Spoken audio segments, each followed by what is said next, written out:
Welcome to Kick Him in the Head, a podcast that takes an inside look at the world of mixed martial arts, featuring interviews from some of the top fighters from South Africa and around the world, with a focus on the EFC and UFC promotions. I'm your host, Yao. Join us as we delve deep into the techniques, strategies, and mindsets of these world-class athletes, learning from their experiences and getting insights into what it takes to succeed in the toughest sport on earth.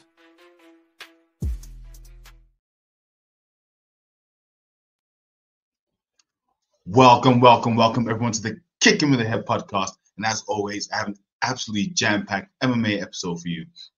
Tonight, we're speaking with one of my favorite fighters. I have lots, but tonight we're speaking with Shadrack Blambee Nsua, middleweight fighter out of the EFC. Now, we recently spoke to Shadrack on the Dust Up and Shakedown about his fight at EFC 111, where he lost to Isaac Mulhu, and about the weight debacle where his opponent came in overweight. He had to change weight classes about 3 times. It was a crazy build up to that fight. But tonight we're talking to him about his upcoming fight, his comeback against Kulekani Cold Steel Nsua. Everyone, help me in welcoming Shadrack Blambee Nsua. Shadrack, welcome to the Kick You in the Head podcast. Yes, sir. It's an honor to be here, man. It's an honor. Fantastic. Now, obviously, we haven't spoken since Dust Up and Shakedown, but now you're in camp training for your upcoming fight against the one and only Cold Steel, Kulekani Nsua. Now, Yes, obviously, when you're in camp is very intense, but I'm going to ask you a slightly different question to what you'd probably expect. What's the craziest trick you've pulled off in getting ready for this fight, in getting ready for Cold Steel?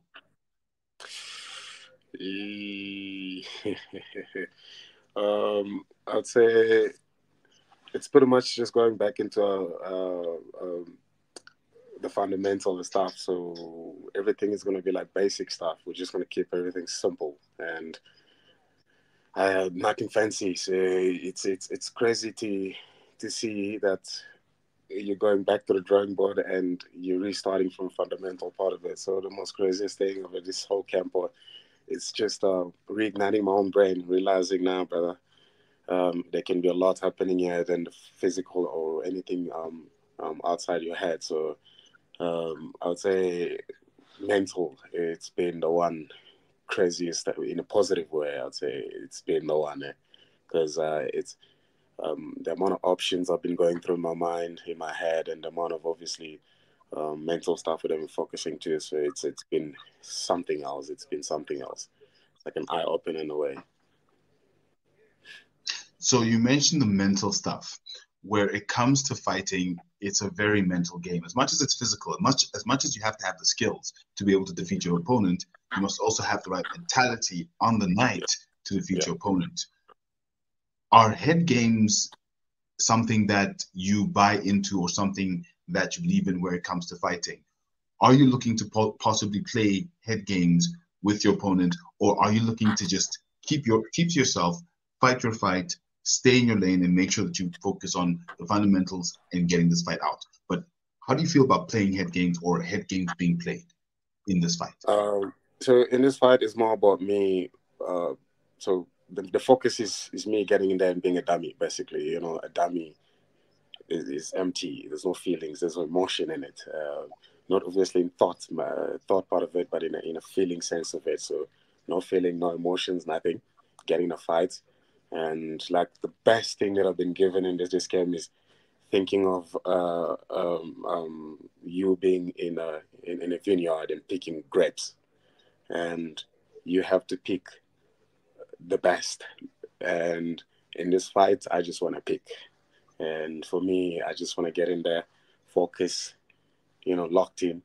And what I want to basically to focus around it is force him to make mistakes. And the only way we can do that is to get in a mental state that it's going to kind of have him flinching in a way, make him guessing. Yeah, and you understand. So everything he needs to do, he needs to kind of second guess himself before he does it. And that's where we're going to be getting our openings. So that's pretty much the one thing we've been focusing on. So it would be nice to see, because and I've seen all of his fights, I'd say. He doesn't come very wild. He comes nice and relaxed, and that's what I want. That's what we wanted. And I want to start this fight very, very, very slow and pick it up as we go. And see how much of a pace that he can keep up as well. So you're gonna play to his, not to his, but you're gonna give us a good fight. You're not gonna take it too quick. You're gonna make sure that the crowd enjoys what you've come back with. I like that. I really do like that. Yeah, like, I mentioned a few times, like when they say, I told Sace, coming back has to be special. It doesn't just have to be a comeback. So getting in that cage, the main focus is the coach had told me is, I think you're playing tag. You understand? So think it's a point game. Think it's a tag. You're playing a point game. Don't look for anything. Just tag, and that's all you gotta. So all you gotta think about at the moment. So my mental's been basically around that. We're just gonna get in there and play tag, and literally get. If he's gonna chase me, yeah. If he doesn't wanna chase me, we're just gonna keep tagging, and that's all we wanna do. Just tag. You're it. That's the game. You're it. Yeah, your turn. Let's see what you're gonna do. You're it. So that's the biggest game, and it's the best thing I've ever thought. Like, I never thought about it that way. Now I'm thinking about it that way. Even my sparring has been different. I'm like, tag, come, tag. It's been amazing. Yeah. No, I really like that. And you sound very relaxed, very focused, building up to this fight. We just discussed, having the right mental headspace is very important when you are leading up to a fight. Yeah. Now, with this upcoming fight, what next for you after this fight? Do you see this fight as a number one contender fight for the middleweight title, or are you thinking that you'll have another fight before the title? Are you next after this fight if you win, or if Kulikani wins? Well, I'm not too sure about where his trajectory is going because of his record, but do you think this is a number one contender match? Like I had a conversation with Graham. He made a fair point as well. He said, out of the 4 fights I've had in the UFC, there's only been 2 that I've had in middleweights, and the rest are 2 it's been catchweight. So technically, this is a middleweight fight. They should put me in the number 1 spot. But I leave that to my coach. I leave that to Graham to decide. For me, I just want to get in and fight. If they're willing to give me another fight before that, why not? If they're going to offer me the title, hey, why not? And for me, I just want to fight. I just want to get in there and do my thing and enjoy myself. And however it comes, I will take it. And like for me, like I said, coming back, it's an eye opener. It's something very special for me. It tells me how much of the work we've been we wanted to work on, and we still need to work on in the future. So challenging ourselves will be something very special. And if we get a title shot, that's even a bigger challenge. So it'll be very, very, very, very, very nice to actually get in there and competing for the gold as well. But no rush, like I said. And if it comes after this fight, we'll be happy to get that. And if they want to another fight, maybe they lose off, this fight and then warm up for the title. Why not? I'm happy either way, either or. Fantastic. I think with all of that, where your career is going, and like you said, you've spoken to Graham. We'll see what happens, but as I know, the EFC, chances are it will be a number one contender match. But coming to your opponent, what words do you have for Kulikani Hlongwa coming up to this match? What do you have to say to him? Yeah, I've been saying this the whole week. I've been saying this for much of camp. I have respect for him. He's a good fighter. I take nothing away from him. I respect him as a person. Like, I know him, not personally, but I've spoken to him. I've met him in a X before. I've met him in a PI. Very lovely human being. Look, I'm not gonna be personally in this fight. I'm not gonna be all up in his face and stuff. Like, I just want to get in there. It's business for me. Nothing usual. I just hope that he had a good camp. Funny, my girlfriend prayed for him. So it's like, I'm glad he prayed for him. So nothing personal. It's business. I just want to get in there and do what I have to do. I just hope he had a good camp. I really hope that he, weight cut is going really nice for him as well. I really hope he comes in and show up, because for me, I said, I want to give the guys a show. I want the whole place to turn upside down. I want the whole place to be on fire that night. So I'm hoping that he brings it. But on a personal part of it, nothing personal. I respect him. I respect his team. I respect his brother. I've been watching them for a while, and it's an honor to share the cage with him. Obviously, I would like to have a meal after him afterward, or a beer or whatever. But yeah, nothing personal. He's a good guy, and yeah, it's business, man. All business, all business. Now, where it comes to the Hlongwa brothers, obviously we know that his brother fought up in the UAE before. They've got international experience, so it is going to be a good fight. All respect, absolutely love that. It's going to be a banger of a fight. Now, where it comes to mentoring younger fighters, I've seen you out at your gym, and you've got a few great amateur fighters, a few younger fighters training with you. How does it feel mentoring younger fighters to get to the level that you're currently at, which is essentially fighting for the #1 contender spot? Look, it feels exactly how it felt for me being an amateur, and coming up under Sindile, the Ghost, and obviously Shoti Lutando Biko as well, and under Chris himself. Whatever they've taught me, whatever they've implemented in me, it's really good to implement it on the younger guys that are coming up as well, and to see the skills that they've acquired to come up. It's very, very, very, very impressive in the amount of time that they've been in the gym. So it's a very nice thing to have them coming up, and to obviously see from where they've been to where they are, and to realize from now, for me, it's a realization of knowing how far they're actually going to go in life, because how committed are. So it's a privilege and honor to be working with each and every one of the amateurs that are in our gym, man. Phenomenal. Now, working with all those amateurs, in your current camp, if you could pull in one legendary fighter into your camp to train with you for this camp, who would it be? From the EFC? No, legendary fighter, any fighter. You could say Bruce Lee, you could say, I'm trying to think, Maximus from Gladiator. I don't know, but any legendary fighter to pull into your camp to say, hey, listen, I'm training for this fight. Train me. Let's go. Easy. Khabib. Easy. Khabib, brother. That man is for me phenomenal in every way, and in this fight, it's training with him.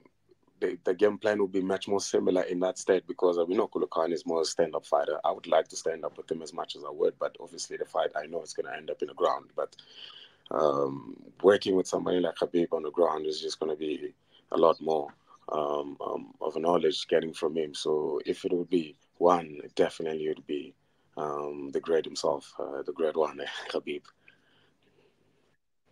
Ola will absolutely love that answer, because Ola is a Khabib head through and through. So I think he'd be definitely in that camp with both of you.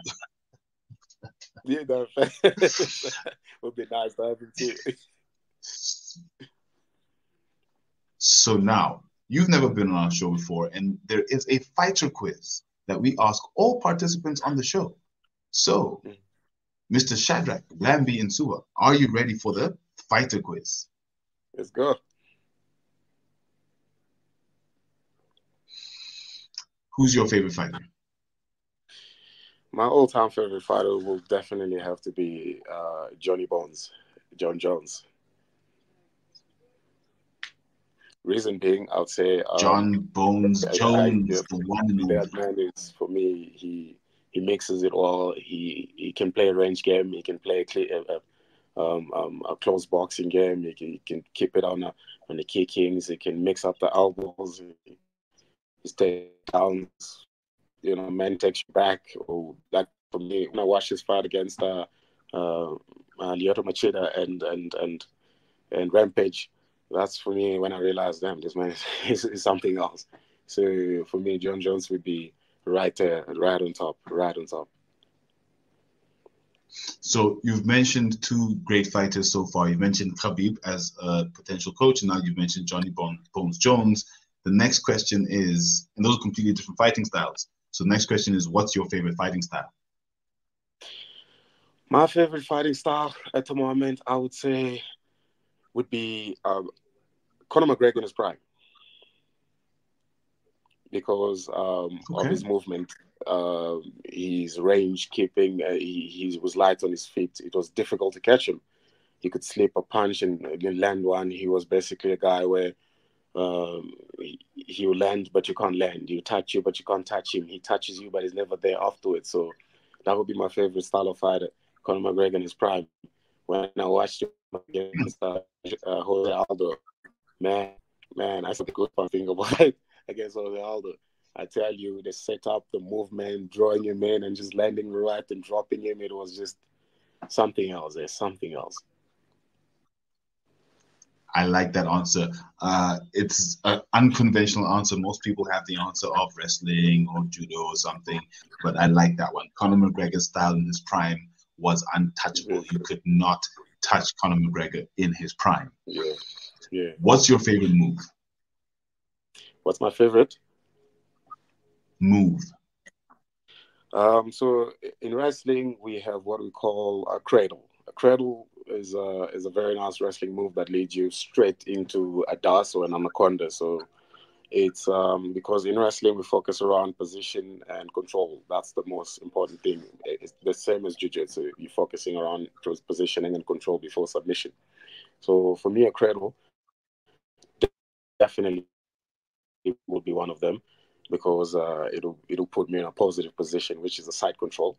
And if I want to obviously take back from there or finish with the das or an anaconda, I can do it. Or if I can take back, I'll do it. But I also do have another one, which is the twister and rear naked choke. Between the three, not a cradle will definitely be one of them. Nice. Have you ever kicked someone in the head for a win?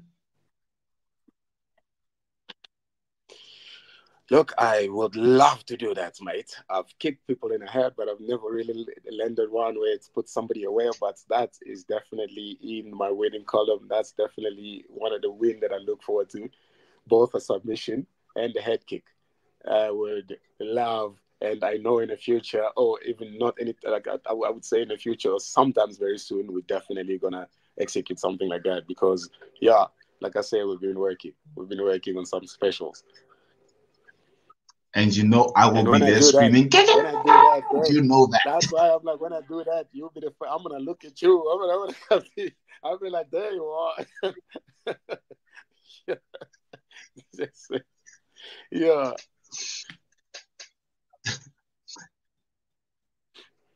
If you could fight any celebrity, who would you fight? Any celebrity? Woo! Any celebrity. If I could fight any celebrity, I'd say Kespanyo Vest. Mate. It's not. It would be really nice to share a ring with them. Kespa brother, Kespanyo Vest. It is. It would be really nice to share a ring with that man. I love it. I love his energy. I love the person that he is. Like, he's doing a lot for boxing. He loves the sport, and why not share? Funny, he's actually a good friend of mine, Tumelo Ramaphosa. I would really love to share a boxing ring with him as well. So I guess he qualifies as a celebrity, I'd say. I love those options, especially because Casper is an actual possibility because he is a boxer. So that would be a very fun fight. Yeah. If you could fight any historical figure, who would you bring back to fight? Muhammad Ali. That's with no doubt. When you ask that question, straight my brain went to my brother Muhammad Ali. Like, oh, bruh, straight. Sting like a butterfly. Float like a butterfly. Sting like a bird. I've got a tattoo on my sternum. Is a half butterfly, half bee. That's exactly what it says. Float like a butterfly, sting like a bee. I love that man. And for me, like the one person I would have loved to fight, not like obviously fight, but to like spar with, would have been him, like Muhammad Ali. Because dude, his style for me, yeah, man, I don't even know when to start describing how great that man was in the ring, how amazing he was, how relaxed he was, how confident he was. And I would say some of my personality, I've taken it from him because of what he's done into this, into the world, and he's done so much. And for the fact that he went to my father's country in DRC in Zaire back in the time to fight there, and to reignite the boxing love in DRC, for me, it was like, hey, this man embraces who he is, embraces the fact that he's an African man, and he loves it, and he shows it in a ring as well. So Muhammad Ali, definitely. It's very interesting to hear that personal connection to Muhammad Ali in terms of the references I hear, the rumble in the jungle against the great George Foreman, and also where it comes to the sting like a bee. You were talking about tag. That's essentially Muhammad Ali. You know, come, let's play tag. Yeah. Let's play tag. Yeah. So it all comes together. It all comes together. Beautiful. Yeah. What's your favorite movie about fighting? My favorite movie about fighting will, I've got a few. Rocky, Creed. Those top two would be it. Rocky and Creed. Especially Rocky. For me, it was one of the first movie that I watched as a fighting, movies and stuff. And that's actually one of the things that got me interested in fighting as well. It was Rocky, and it was not just the fighting scenes of it, but it was how motivating it was, and how much of a learning curve you get to learn in perspective of being an athlete and being a coach, or just being a spectator. So they taught you so much in three ways for you to understand what's the life is all about, outside the ring, inside the ring, how much challenges you faces. So Rocky, it was for me definitely the one. Yeah. Mm-hmm. On a scale of 1 to 10, how big of an MMA enthusiast are you? 20 out of 10. But I live for this game. I quit my job. Like I had a good job. I always tell people, like people are surprised. Like I had the best job ever. Like I was funny. I was the head manager in a brewery called RHBC, and it's top 5 brewery in a continent. And I was one of the junior sales rep. I was getting paid well. I was looking after myself, but MMA just made me way more happy. Like my girlfriend told me before I even came to Joburg, she said, "I don't think I'll make you happy as much as MMA does." I was like, "I'm sorry, right? But you make me happy in a different way." You understand? So MMA, 10 out of 10, brother. 10 out of 10. That's phenomenal to hear. That you had the absolute passion for MMA, that you actually left a job that you were comfortable in to pursue this MMA career, of which you are doing quite well. It's very commendable, and it's one of those things where we say, if you don't try it, you'll never know. Yeah. If you don't try it, you can't win. You have to fight to win. If you don't fight, you don't win. So that's absolutely beautiful that you said, listen, I love it, and I'm here to dedicate myself to the sport. Yes, sir. Blambee, thank you so much for the time. I'm looking forward to seeing you up against Cold Steel at EFC 116. For everyone listening, where can they find you on the socials? On social, you can find me on Instagram under Shadrack _ Blambee Nsua, or on Facebook as well, same thing, Shadrack Blambee Nsua. TikTok, same thing, Shadrack Blambee as well. X, same thing, Shadrack Blambee Nsua. So on all platforms, you just type Shadrack Blambee, you'll find me. Definitely, I'm there. I'm one of the guys that like putting myself out there so people can know what I do, because I love what I do, and for me to inspire other people it's really great. And from where I come from to where I am today, and like I told that there's a documentary which they shot. Actually, it's more about my life of where I came from and to where I am today and how I got here today. They'll be screening it in UFC tomorrow, so people can pull through. And like, look, you don't have to come from a good background. You don't have to come from a positive or great background. Sometimes you come from a very difficult background, and you can make something out of yourself. So, yeah, very, very excited on how life Before I let you go, unfolding itself. yeah, tell us more Sorry? about the documentary, the screening, where it's happening. Tell us a bit more, because I think I did hear about it. I'll hopefully be there, but unconfirmed. Awesome. So it's going to be under PI, which is the EFC Performance Institution, which has kind of changed. I think it's called the Arena now. I think they're going to be starting showcasing it from about 2:30, 3 o'clock. World Sport Betting Arena. So from about 2:30, 3 o'clock, they'll start screening it. So like people pull through. I was told to just tell people to dress smart casual. I'm like, oh, nice. Mukuru sponsoring it. Thanks to Mukuru for obviously sending Glenn and staff to work with me, and for them obviously flying me down here and Joburg as well to finish up the documentary.